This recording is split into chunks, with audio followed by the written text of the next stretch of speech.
how truthful is it when Jagmeet Singh says he will rule out a coalition government with the Liberals after the next election? So that means in 2024 and 2025, hopefully in 2024. Will Jagmeet just join again like he did with Trudeau? And how truthful is that? So let's get into this. Let's first review when the coalition actually started. And finding that in the news is a little more difficult nowadays, which is puzzling. It looks like it almost has been cleaned off a little bit. But anyway, March 2022 is when the coalition began. And right when it began, and even before, the Liberals here, and this is a Liberal MP for seniors, they were actually promoting the dental care anyways, before even it was entertained. And here are some specs on that coalition there, that it is kids 12 and under, and Ontario already has the Ontario Smiles, where kids can get dentistry for, I believe, for 30 years or so. So I'm not really sure. Provincially, I think Ontario already had it covered anyways. But let's move on here. 2 parents have to make under $45K a year, which is for Canada, and the average house price is $850. It's actually quite low.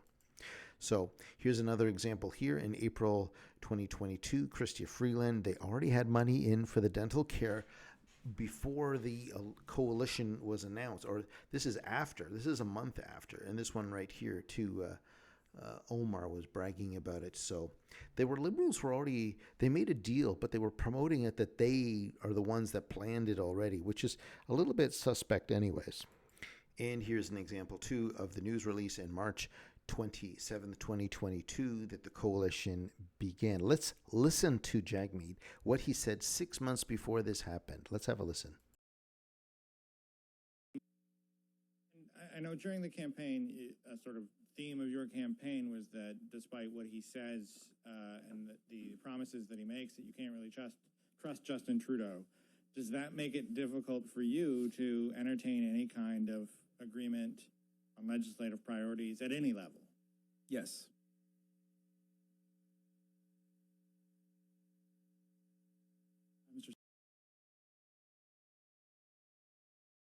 There is actually another interview, or one with Jagmeet, where he flat out says that he will not entertain a coalition. He's standing outside, and behind him is that other guy too with that smirky face.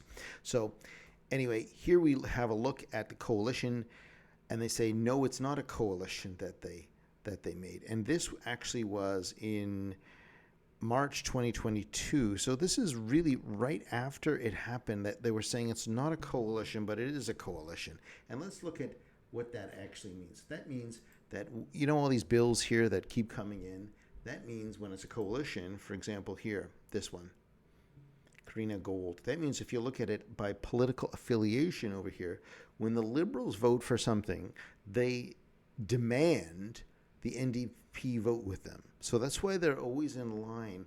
Whatever, the 25 seats were given to them, or the 23 here, but the seats were given to them. And here's another example too of another motion by Mary. Oh boy, there's a lot of, okay, the Liberals right here, see 151, and the NDP vote. So that was really the coalition that the NDP doesn't have any thought or any say anymore. They're told what to vote for and when. And there was that time with the GST where they wanted to vote with Pierre to make it look like a good news story, and then the Bloc voted with Trudeau.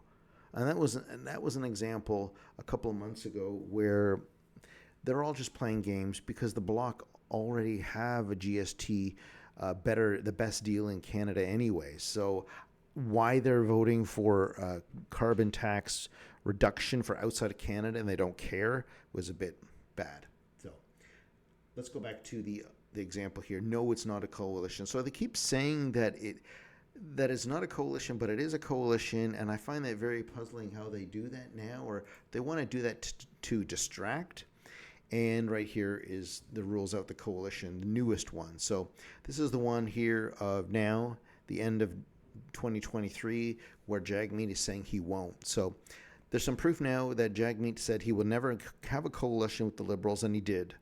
And there's another example too of a video too that I have to find, because I know he was standing outside doing that. So can he be trusted? You know, he broke his word anyways. And even those other examples, the liberals are the ones that have been bragging about the dental program anyways. I mean, for $8 billion, what it cost, it's actually not much money for Trudeau to print to get those votes for another 2 years to not get kicked out. You know, like 10 billion went to Ukraine. How much was 600 billion have disappeared and they haven't been accounted for anyway. So it's really not a big deal for Trudeau to say he just gave Jagmeet the money to do it. And right now, you can get the dental benefit, and it starts at 87. And I think by the time you hit 87, like between uh, other diseases and everything you can get and get tests, etc., I don't think that you're too worried about your teeth really at age 87. So anyway, that's a summary of the coalition here, and it seems like the internet's getting a bit scrubbed with it because it's very hard to find those news releases, and I did take screenshots at the time. Anyway, thanks for watching. Have a great day, and don't forget to like and subscribe. Thank you.